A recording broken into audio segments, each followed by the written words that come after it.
अस्सलाम वालेकुम। आप मौजूद हैं अब्दुल खालिक के साथ अदबी डेरा पर। और ऐसा क्या हुआ कि इमरान खान साहब को ऐलान करना पड़ गया है जेल भरो तहरीक का। ये इस वीलॉग का मेन टॉपिक है और इसको हम डिस्कस करने वाले हैं। इसके साथ साथ शेख रशीद साहब भी रो पड़े हैं, वो क्यों रो हैं और उनको अब क्या मसाइल का सामना है, और उनके साथ जो वादे किए गए थे या जो उनको उम्मीदें थी वो सारी उम्मीदें और वादे ख़त्म हो चुके हैं,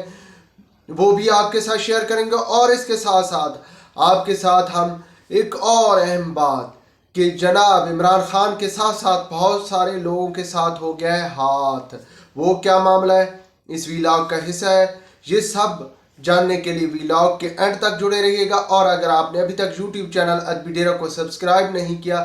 तो अदबी डेरे को सब्सक्राइब कर लें और अदबी डेरा फेसबुक पेज को भी लाइक करना ना भूलिएगा। पिछले 48 घंटों में बहुत से अहम वाक़यात हुए। उनमें से सियासी सतह पे इमरान खान साहब को ऑल पार्टीज कॉन्फ्रेंस में दावतनामा दिया गया। वो उन्होंने उस ऑल पार्टीज कॉन्फ्रेंस में शिरकत करने से इनकार कर दिया। अब उनके इनकार के बाद चूँकि उनके लिए एक बहुत बड़ी अपॉर्चुनिटी थी कि वो इस वक्त अगर मौजूदा सेटअप या उसके खिलाफ आने के लिए या एक भरपूर उसे मौका मिल रहा था कि वो आते अपना मौक़िफ़ बयान करते, मगर उन्होंने वहाँ पे अपना मौक़िफ़ देने की बजाय वो जो है जिस पोजीशन पे अभी मौजूद है वहीं पोजीशन पे बैठना ही गवारा किया। तो उसके बाद एक उनके खिलाफ एक और हुकूमती सतह पे पेशरफ्त हुई है, और वो पेशरफ्त जनाब ये है कि उन तमाम किरदारों के खिलाफ भी कार्रवाई का फैसला किया गया है कि जिन्होंने मुल्क के अंदर पिछले 3-4 सालों में अमन व अमान की गैर यकीनी सूरत हाल बनाने में अपना किरदार अदा किया।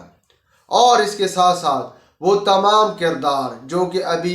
पाबंद सलासल हैं उनके खिलाफ भी भरपूर कार्रवाई का फैसला किया गया। और इसके साथ साथ ये भी फैसला किया गया कि इमरान खान को गिरफ्तार नहीं किया जाएगा, सिर्फ और सिर्फ सियासी तौर पर ही उसको हर महाज पे शिकस्त दी जाएगी। तो इसके बाद इमरान खान साहब के पास वाहिद ऑप्शन था और वो था जेल भरो तहरीक का ऐलान। अब जेल भरो तहरीक का उन्होंने ऐलान कर दिया, उसका वाज़ेह कोई उन्होंने रोड मैप नहीं दिया, और ना ही अभी तक जब से उनका ऐलान हुआ है ये तकरीबन अभी 18-19 घंटे हो चुके हैं, तो उसके बाद तक अभी तक उनकी तरफ से कोई ऐसा रद्द-ए-अमल नहीं आया कि जेल भरो तहरीक की कहीं पेशे खैमा साबित हो रही हो। और इसके साथ साथ उन्होंने जो ऐलान किया उसके बाद गवर्नमेंट की तरफ से भी जवाब आ गया कि भाई आप जो भी करें हम आपको ना गिरफ्तार करेंगे ना कुछ और करेंगे। सियासी तौर पे आप शिकस्त खा चुके और मज़ीद सियासी जो है महाज पे आपके लिए मज़ीद जो है ना वो शिकस्त व हज़ामत जो है आपके लिए लिखी जा चुकी है। और इसके साथ साथ शेख रशीद साहब भी रो पड़े। शेख रशीद साहब को बहुत ज़्यादा फ़ख्र था, वो जिस तरह की कहानियाँ घड़ रहे थे, और इसके साथ साथ वो रोज़ एक नई बात करते थे कि फरवरी आ गया, ईद आ गई, अप्रैल आ गया, बस ये होने वाला है होने वाला है, और होते होते उनको खुद गिरफ्तार कर लिया गया। और गिरफ्तार होने के बाद उनको यकीन था कि शायद उनके लिए तहरीक इंसाफ बाहर मैदान में आएगी, लेकिन तहरीक इंसाफ उनके लिए मैदान में नहीं निकली। ज़बानी जमा खर्च के अलावा और तहरीक इंसाफ ने कहीं ना उनके लिए प्रोटेस्ट किया है और ना कहीं उनके लिए भूख हड़ताल कैंप की लगा, और ना ही उनके लिए कुछ जेल भरो तहरीक का ऐलान किया गया है। तो जनाब उन्होंने जो ये हालात देखे, सिचुएशन देखी, उसके पास सिवाय रोने की और कोई ऑप्शन भी नहीं था। और चूँकि अब जो कुछ उन्होंने किया है उसकी तहत अगर उनको सज़ा होती है और जो जिन्होंने उस पर इल्ज़ाम लगाया या FIR अदालत में साबित हो जाती है, इसके बाद उनके लिए सज़ा है और वो सज़ा से अब घबरा रहे हैं। कौन भाई जेल में जाए, जेल में जाना मुश्किल है, तो वो भी रो पड़े हैं। और एक और अहम बात जनाब कि जैसे शेख रशीद साहब के साथ हाथ हो गया, इसी तरह इमरान खान और तहरीक इंसाफ के बहुत सारे लोगों के साथ भी हाथ हो गया। परवेज़ इलाही के साथ भी हाथ हो गया। इमरान खान साहब को بہت زیادہ یقین تھا، اور اس کو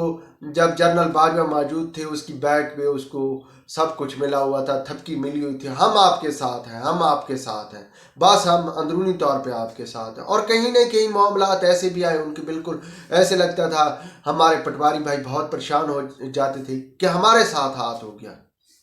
لیکن وہ سارا ہاتھ اس کے ساتھ ہو رہا تھا، اور وہ ہاتھ ہوتے ہوتے جناب انہوں نے اس ہاتھ کے سہارے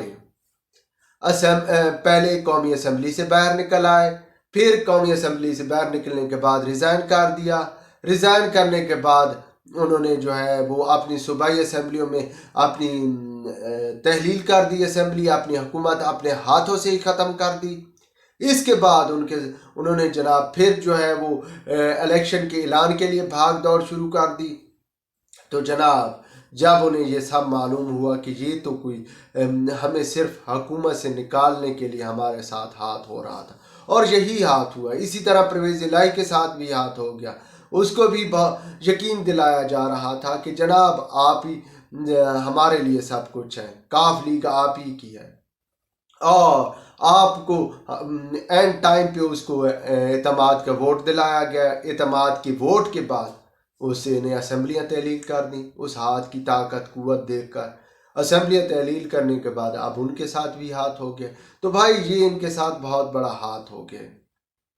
اور اب اس ہاتھ کی جو ہے نا وہ اب چکر چلا رہے ہیں کہ ہمارے ساتھ کوئی ایسا ہمیں راستہ دیا جائے، اور کچھ نہ کچھ کہیں نہ کہیں تحریک انصاف کے لوگ منظر عام پر کہہ بھی رہے ہیں، جیسے شیخ ہمارے ملتانی پیر صاحب قریش صاحب نے کہا ہے کہ ایک طرف حکومت ہم پہ پرچے کٹوا رہی ہے، دوسری طرف ہمیں ڈائلاگ پہ بلا رہی ہے، اے پی سی میں بلا رہی ہے، ہم ان کے ساتھ کیسے بیٹھ سکتے ہیں؟ تو جناب ان کا کہنے کا مقصد یا لب لباب یہ تھا کہ پہلے ہمارے ساتھ کچھ معاملات طے کیے جائے، پھر ہم آپ کے ساتھ بیٹھنے کے لیے تیار ہیں، لیکن اب ایسا کچھ نہیں، اب ان کے ساتھ مکمل طور پہ ہاتھ ہو چکا ہے۔ ویورز اب تک کے لیے اتنا ہی کافی، ویلاگ پسند آئے تو لائک اور شیئر ضرور کیجیے گا۔